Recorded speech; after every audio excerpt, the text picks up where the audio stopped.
I want to mention again, we spoke about logic a little bit earlier. We know from a religious perspective, the ruling. Let's speak about from a logical perspective. Wallahi, now I have done my own little research with non-Muslims. And I have asked religious non-Muslims, I'm talking of Christians and Jews and Hindus, etc., naming top pop stars from the music industry. Would you allow your children to listen to this person? Never. Would you allow them this? Never. Would you allow them that? Never. Why? It's dirty, it's immoral, it's filthy, it's degrading, and it's unacceptable. Not in my home. But you're a Christian, I know, not allowed. But you're a Jew, not allowed in my home. But you're a Hindu, never, not with my children. Why? Because the industry is dirty, that's what it is. So people argue, no, there is maybe perhaps, I do agree. Perhaps the duf is permissible within certain limits, within certain limits. Perhaps if you are singing an Islamic song with beautiful meanings, perhaps within limits, there is a certain permissibility. But here I'm speaking of the musical instruments and the music industry, whereby people start shaking. I don't even know what. It comes naturally. They say it's natural. It's not natural. It's shaitan's way of controlling you. You listen to the beat continues. You start tapping your finger, you start moving your head. A little while later you start moving the top of your body, and a little while later you start moving the bottom of it.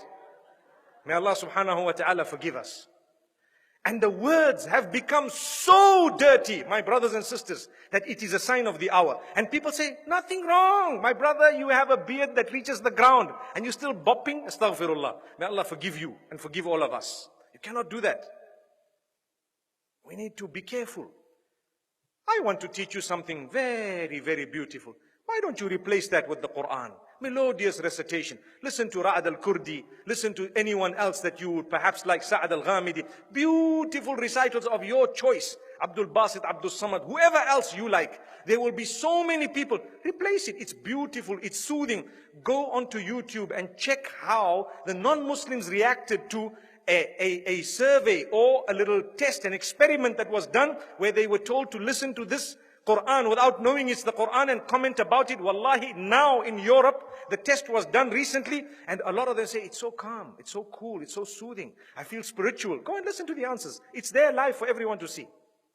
And we Muslims who have the Quran, we are not achieving any soothing, no comfort, no nothing from this. How and why? Surely you can replace it. I would rather be resurrected and arrive in the presence of Allah subhanahu wa ta'ala, having known as a person who gave up dirty music for the words of yours, O Allah. I didn't want to listen to all of this. I gave it up. I know there was a debate about halal, haram. I do know the majority of the scholars said it's not permissible. I do know some of them said, okay, within a certain scope it's okay. But remember, those who say within a certain scope it's okay, none of them say that the musical industry of today is permissible. Not even one of them.